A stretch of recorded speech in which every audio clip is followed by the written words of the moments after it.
Добрый вечер. И в эфире информационно-паралитическая программа «Нам Крыш Ньюс». И в студии Константин Попудренко. В Севастополе к приезду Медведева покрасили склоны в зеленый цвет. Акция прошла под названием «Привет, медведь». Это очередной наглядный пример того, что с людьми делает трава.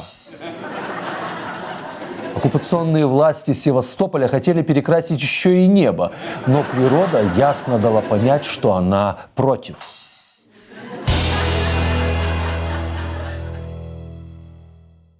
Крымчане потребовали от Медведева объяснить, как можно прожить на 8 тысяч рублей. Что ж такое 8 тысяч?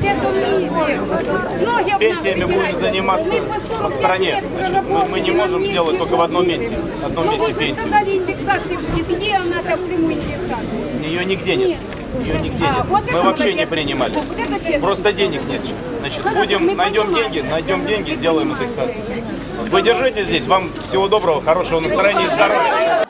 В России уже успели издать соответствующий указ.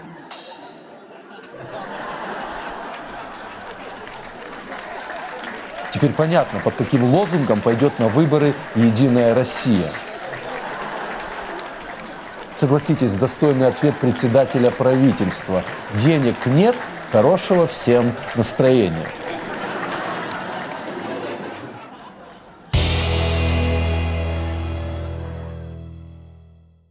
Ну что ж, давайте поднимать настроение.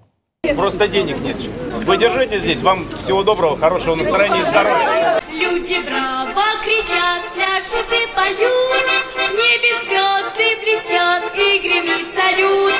Это наш президент мудро поступил, Севастополь и Крым присоединил. Действуй, Путин, русский президент, и затми героев кинолент. У России сильный аргумент. Путин, Путин, Путин президент. Путин, Путин, Путин президент. Самый лучший в мире президент. Кстати, немногие знают, что если жители России приложат пустой кошелек к уху, то может услышать, как в нем шумит Крым и Черное море.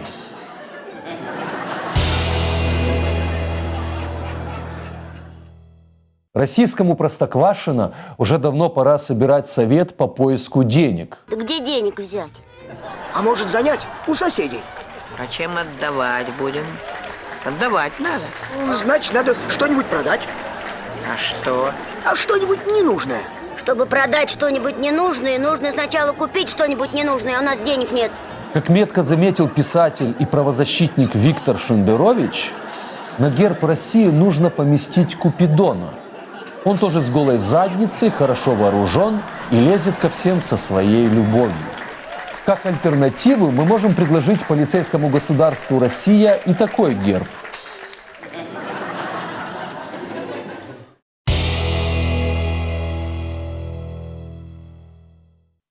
Минкульт Российской Федерации будет доплачивать туроператорам 2000 рублей за каждого поехавшего в Крым туриста.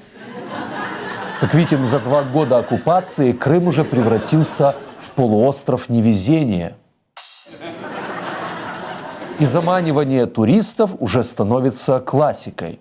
Как говорит наш дорогой шеф, в нашем деле главное этот самый реализм. Ну, пора, турист.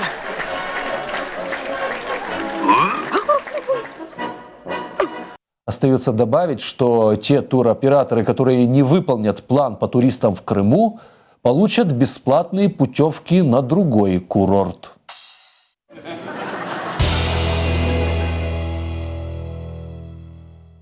Самопровозглашенная княгиня Романова посетила Евпаторию. Ее, как всегда, сопровождал сын, так называемый цесаревич Георгий. Он же Гога, он же Гоша, он же Юрий, он же Гора, он же Жора. Сразу бросается в глаза, что самозванцы выглядят на все 100. Хотя нет, на все 150. Так называемые власти Евпатории встретили так называемую царицу в своем стиле. Здравствуй, грозная царица. Ну, теперь твоя душенька довольна. На что Мария Владимировна ответила: Не хочу быть вольною царицей, хочу быть владычицей морской. Согласен, нечего пропадать такому наряду.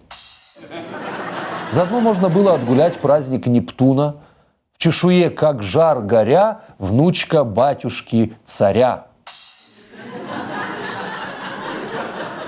Хочется только добавить, что все эти визиты царицы-самозванки напрасны. Ведь в России царское место пусто не бывает.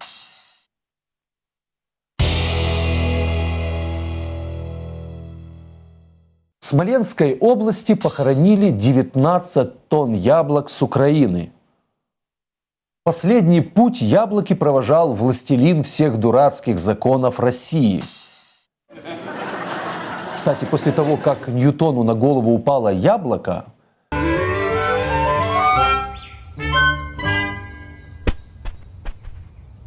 он придумал закон всемирного тяготения.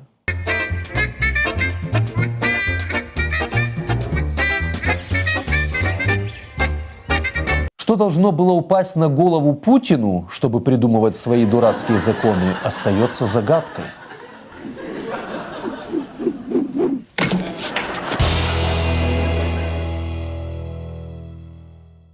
Оккупанты зовут Горбачева в Крым. Такой была реакция так называемого главы парламента Крыма Владимира Константинова на заявление Михаила Сергеевича в поддержку оккупации Крыма. Собственно, чему удивляться? Позиция Горбачева у него на лбу написана, а точнее нарисована. Хотя, в принципе, пусть едет. У Горбачева уже есть опыт в разрушении тоталитарных держав.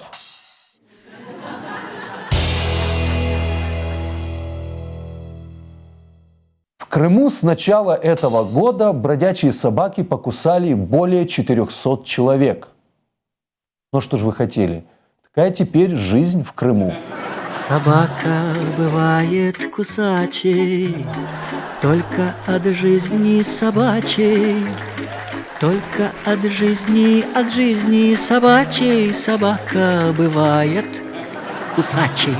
Мы проанализировали, на какие породы собак похожи некоторые небезызвестные люди. Итак, рупор массовой дезинформации Дмитрий Киселев.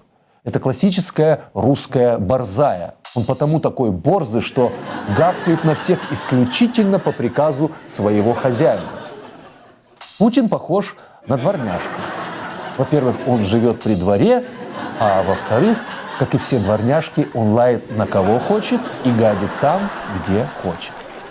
Аксенов похож на бульдога. Ведь бульдог в переводе с английского «бычья собака», а быковать Аксенов любит. Так что спорить на эту тему, я считаю, что не стоит. Ну и, наконец, Наталья Поклонская похожа на таксу. Так как еще 2 с лишним года назад она оговорила таксу, по которой она продаст Украину. И напоследок загадка. Лает, кусает и Меджлис запрещает. Свои ответы присылайте в прокуратуру Крыма. А лучше нарисуйте. С вами была информационно-паралітична програма «Нам Криш Ньюс». І пам'ятаємо, Крим – це Україна. І крапка.